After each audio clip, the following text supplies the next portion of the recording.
Oh, this is legit. Come This on, is let's my go. field stool. I love it. All right, let's get out there. Okay. So, the So, first time I ever came out here to Winthrop, yep.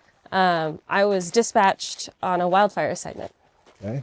as a radio operator. So at DNR, they give you the opportunity to be qualified in wildfire positions Yeah. so that we have more resources in an emergency to call upon. So I got certified to be a radio operator, and in 2021 I got the call, hey, can you be in Winthrop in 2 days? Wow. And I said, yes, I don't know where that is, but I'll figure it out. And drove up here, and it's first time up to this area. Yes. My gosh, it's beautiful. Driving up along the Columbia, Pateros, through Wenatchee up past Pateros, and then along through Twisp and to the western town of Winthrop, Washington. So you were a geology graduate you grew up in New York City, right? I grew up in New York City, Yeah. in Brooklyn, and not much steep terrain in the concrete jungle. So when you show up to help with the fire, you're not coming as a geologist. You're a fire person. Yes. So we. Oh wow! Sorry, I'm distracted. Go ahead. This is all sand from a debris flow. It's got some tree litter on it, so Okay.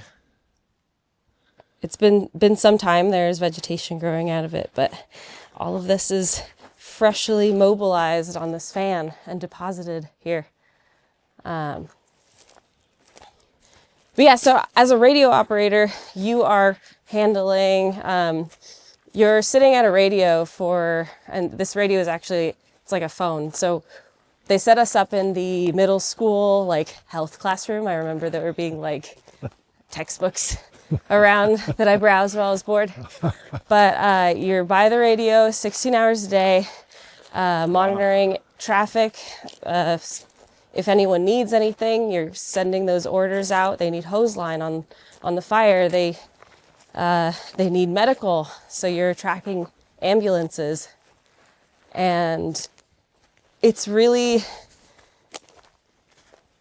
exciting to see firsthand how fire operations work. There's a incident command structure, and when you show up to ICP, the incident command post, there are so many well-trained and talented people organized to get you what you need to go where you need to be and what anything you need to do your job. And so it was really cool to be part of that on these fires. So there was the Cedar Creek fire, which happened along Highway 20 between Winthrop and Nizama. Okay. And I think that might have even been the fire that closed Highway 20 way back when you were talking about the Dream Team. Mm-hmm. Oh, yeah. And so I was managing communications for both fires not by myself, with several other folks. And because you have a couple people on the radio, you're not always in the hot seat. You're not always in charge of listening to the traffic. So I was pulling up the LiDAR.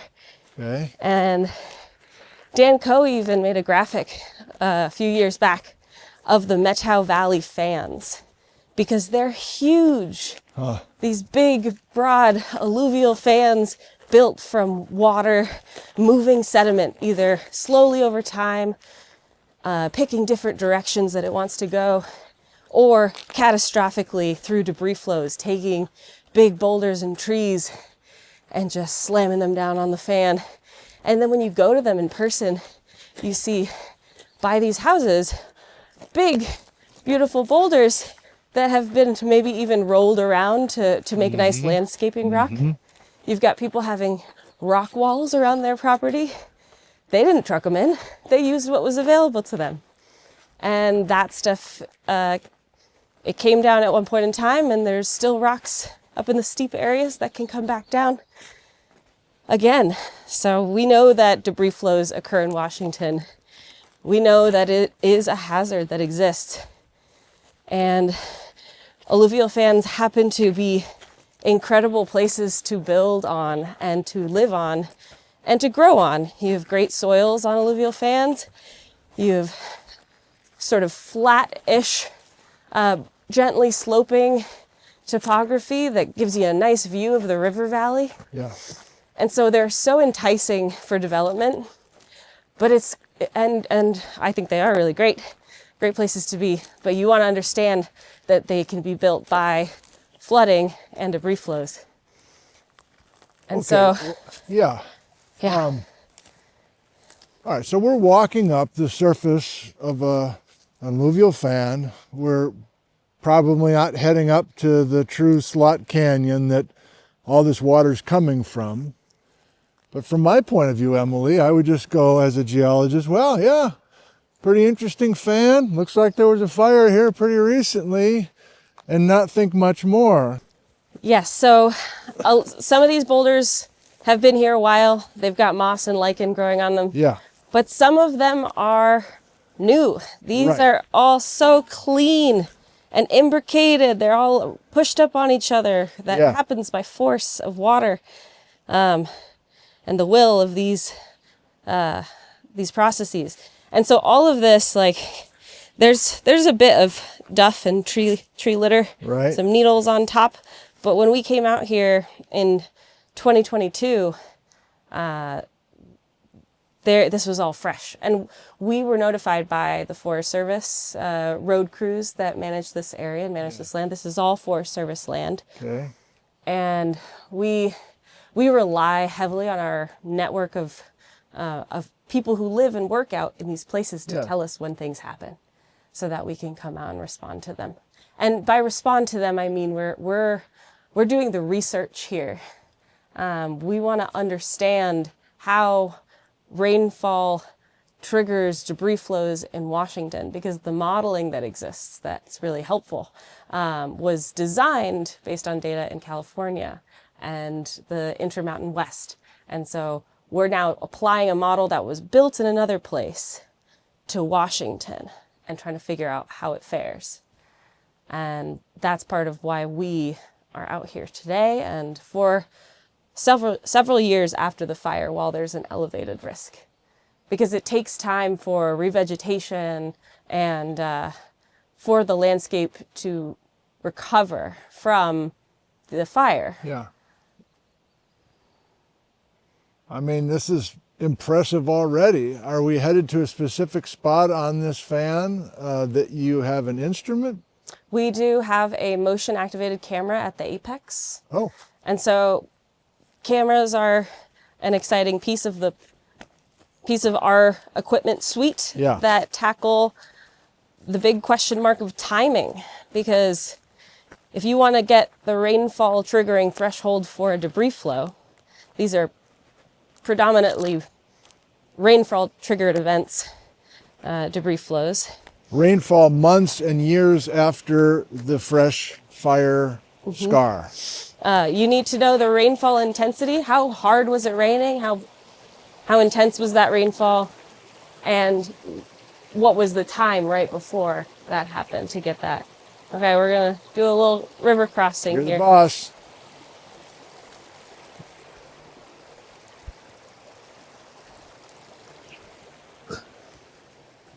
So the USGS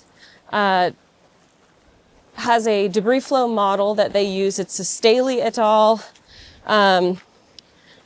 Logistic regression model that takes into account the topography, the soil erodibility, and the soil burn severity, and the rainfall intensity. Okay. And it has a multitude of outputs based on different design storms. And then it gives you a probability. There are a few variations of outputs that you can use. such as volume and likelihood.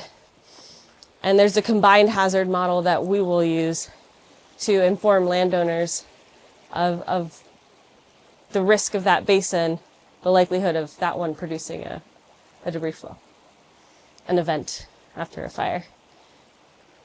So you're not only documenting what's happened after a fire, but you're also trying to assess vulnerability in the future?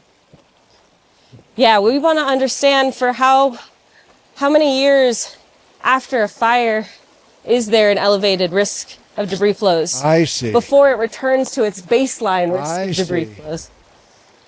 And what is that number? Is there what is the data showing so far? Is it a decade? So the research has shown that there's definitely an elevated risk for 3 to 5 years after a fire. 3 to 5. And it's dependent on the vegetation type. And geology, of course. I mean, there are so many localized factors that influence Right. that. But what we don't know is how it varies, how that is in the Pacific Northwest, because that research a lot of it was done in California. And even in Washington, there's so much variety, you know. There's the western part of the state, Western Cascades. It's got so many trees and vegetation and big fuels. The fires are different there. The ways you fight fire are different there. And on the east side, it's dry, desert. You've got shrub steppe, grassland, juniper, all the fun, dry desert style vegetation that can burn fast but recover faster. Yeah. And so when you have grassland fires, the fire is not sticking around as longer. It's not burning the soils as hot, and it's not changing the soil structures in the same way that a very high intensity burn of a timber stand might.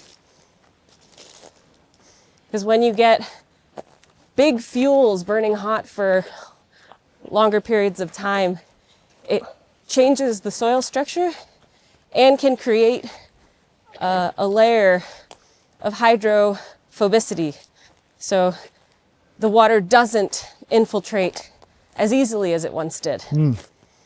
And when you are not infiltrating, you're running off. And when you're running off, you're picking up sediment. And when you're picking up sediment, you're growing in volume and mass and velocity. And then you're picking up boulders.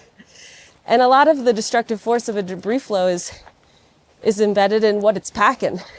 Because if it's picking up big boulders and logs and trees, it's going to be able to do a lot more damage when it fans out and deposits. Depends on what they're packing. I like That's all they're that. packing. How you feeling so far? Like this, hopefully just... I'm feeling like this mic is going to pick up how winded I am, and it's embarrassing. You've been working remotely. Come on, man. I know. You've been listening to your podcast. This is the beginning of the field season. You gotta cut me a break. Also, Yeah. these are steeper fans because they've been seeing a lot more action. It's neat to see this fan in particular. Having been out here before the events, it was way more densely forested. And now, you know, I can see the sky. Like, there were so many trees taken out by this debris flow.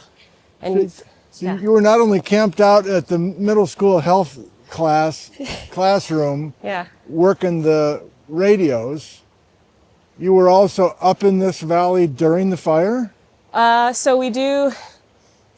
And you weren't a geologist at the time. I know you were trained as a geologist, but Right. you were a fire person at the time. Yes, and on the fire, my role was strictly radio operator. Yeah. And then I was, our team was part of the bear team. Have you heard of bear team? Not like a team of bears, but It stands for Burned Area Emergency Response. Okay. And it's a Forest Service program. Okay. It's a nerd squad. It's so cool. You get archaeologists, soil scientists, road engineers, botanists. You get one of each, and then you throw them in a room and you say, hey, this fire happened. How is it going to impact our land?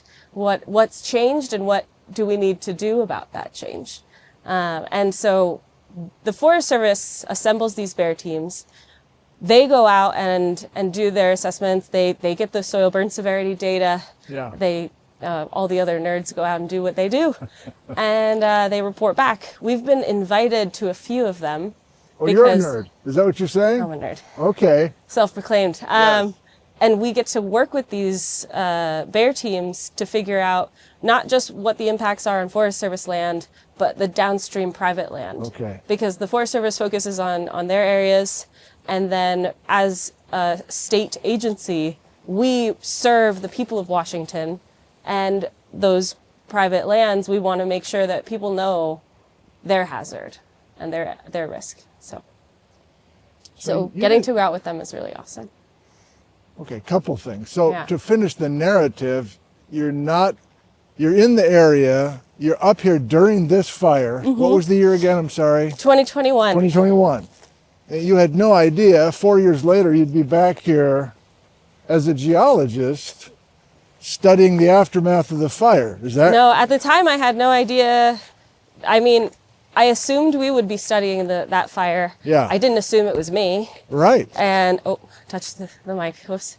And Kate Mickelson, the manager of the Landslide Hazards Program, Trevor Contreras, they were part of the Wallert report. So they were part of the bear team. They were part of the wildfire associated landslide emergency response team report that we produced. Good Lord. Yes. Mouthful, but Yes. yeah, it's Okay. So, but here you are, and so this seems to be an important place for you personally, like different stages of your development as a scientist here in Washington. Here you are, and now you're a leader of this group of, what do you describe your team as? Debris flow mappers, or is it tied specifically to fires? We are the post-wildfire debris flow program, which is a new program.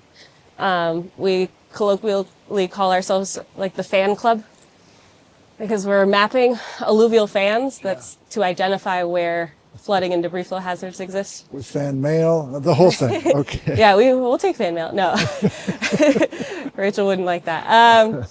But we've been doing a series of pre-fire fan mapping projects where we go out and map the fans ahead of time. Okay. And that way land managers kind of get a head start on awareness of where, if there's an intersection with these landforms and homes and roads, those are priority areas for mitigation or for signage, just general awareness.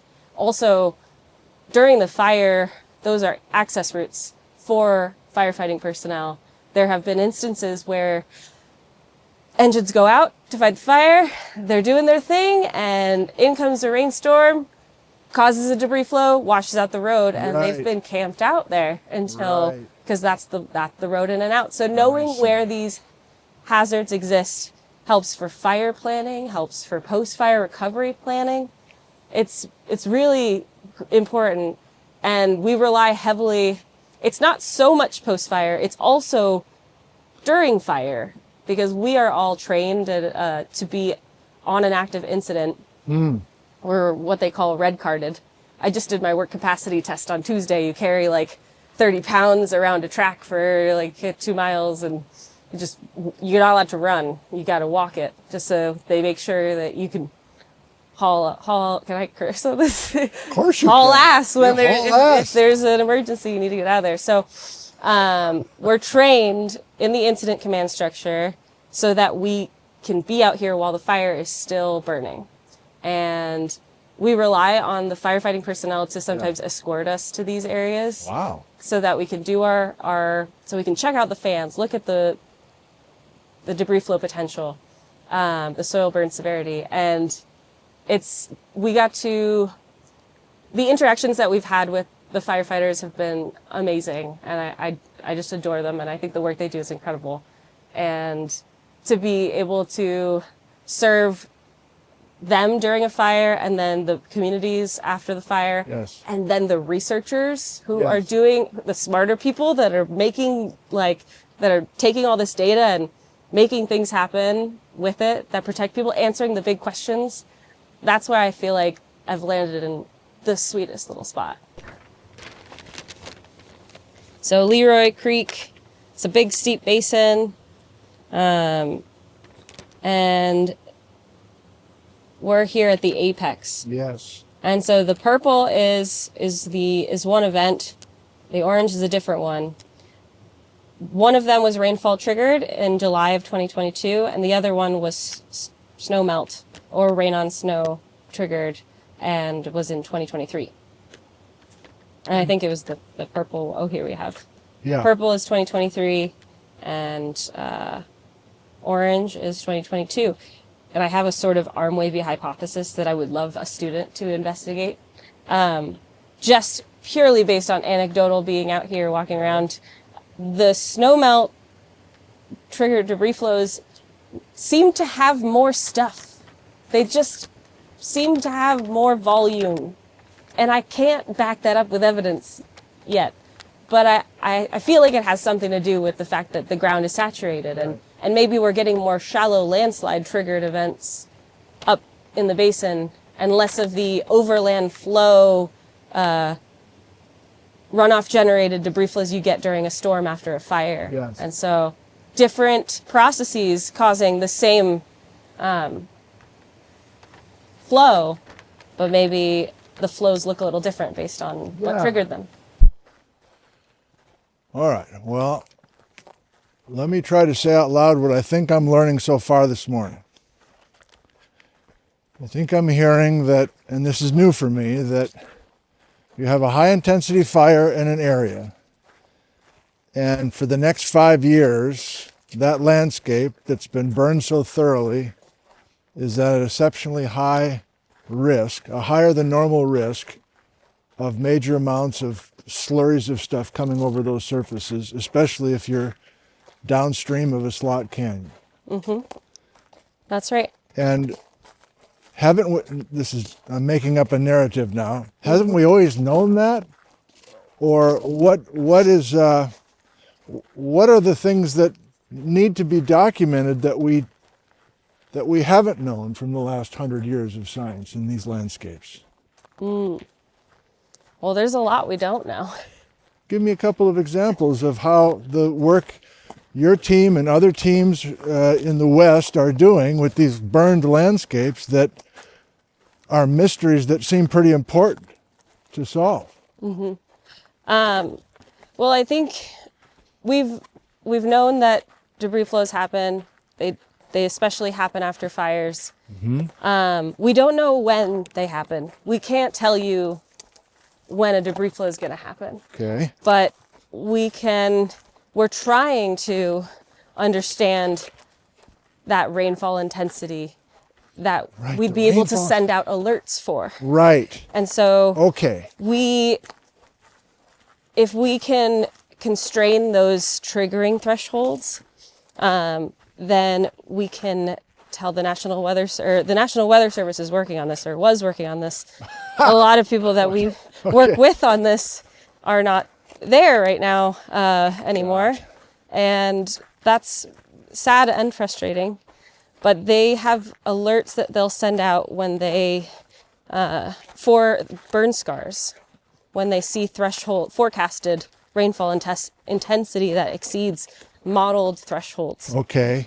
And we want to better constrain that for people so that there isn't that alert fatigue.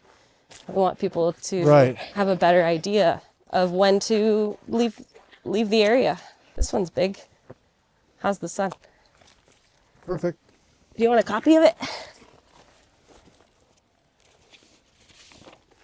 You made a second copy? Yeah. Or you can get comfy too. Maybe that one. So this is dated March 1964, and it's about a debris flow that destroyed 42 buildings in the town of Concanoli. Through this document, it talks about the days leading up to it. He says, I took a horseback ride up the North Fork of the Salmon Creek from Concanoli. The afternoon was delightfully warm after a cool and backward spring, and nature seemed to be making up for lost time. So he's describing a sort of a rapid warming in spring.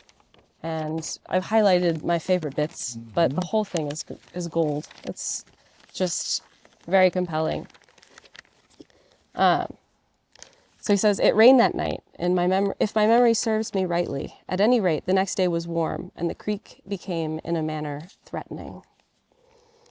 On Saturday, I did not ride. The creek was getting very high and beginning to cut into its banks in some parts of town. He talks about how the town is trying to stabilize the banks rapidly. They're running around building structures and berms and dropping wood and cables to keep things in place. What's the year of this? 1894. Thank you.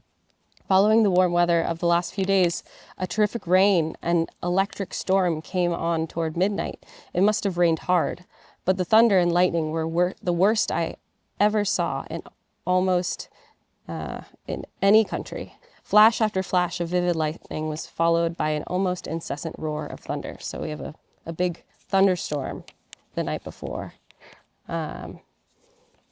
We found the creek over its banks and running through the town by several channels. So you've got channel avulsion happening and described here. And then later that day, all along the creek, there was a great activity in one way or another. So the people are running all over the place trying to handle the flooding that's happening. And then they built a little bridge to get out of planks they found. And he said, I think it was about the shortest lived bridge I ever heard of. At that moment, a cry from the street, run for the hills, everybody. The water is coming down 30 feet high. The advancing waters were largely concealed by the mass of driftwood, which they were bearing, but their force was plainly manifested. The drift struck a lot of cottonwood trees in the upper part of town, and these went down before it like grass before a sickle.